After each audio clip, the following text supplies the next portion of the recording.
Welcome to my channel Science World. Today we are going to learn reproduction in flowering plants. Reproduction process in flower. Reproduction. Name suggests sexual reproduction involves the process of development of new organism by the formation and the fusion of gametes of parent organism.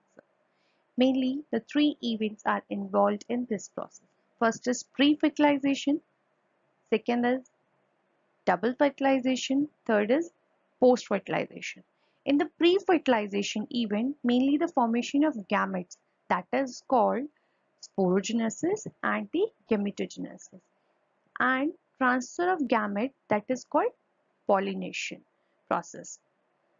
Second, double fertilization. In the double fertilization process, syngamy and the triple fusion occur in the ovary. And the third one is post-fertilization.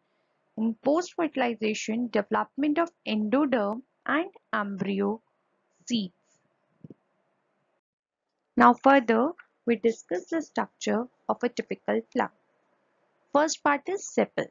Sepals are generally green in color and mainly help in to protect the flower in its bud stage. And this sepals is also known as calyx. Sepals are fused together. That means calyx are fused together. They are known as gamosepalous. Some flowers where the sepals are fused together, and some flowers sepals are freely in nature. That is called polysepalous.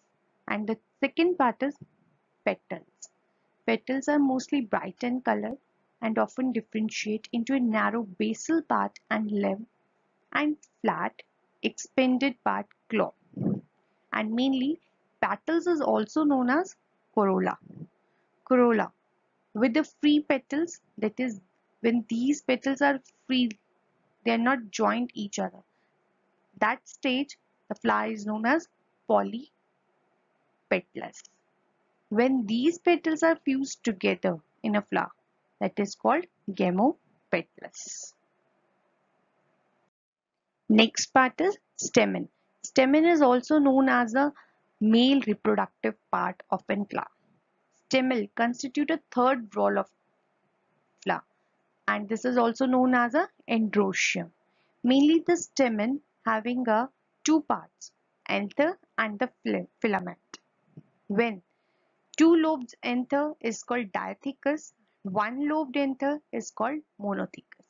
When these two lobes are attached other on back side by connective cells. These are the connective cells which helps to connect the two lobes. Anther bear pollen sac which is filled with the pollen grains, and the pollen grains is also known as microspores.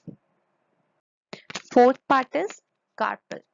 Carpel constitutes the innermost floral wall.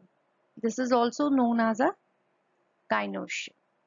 Mainly it comprises of three parts: basal solan pod, ovary, stigma above one where the platform for the pollen grains, and the style which connect the stigma to the ovary. Next part is receptacle. Solan end of axis to which flower leaves are attached is called receptacle. Pedicel. Pedicel is the stalk of a flower. Thank you for watching my video. Please press like button and comment in the comment section.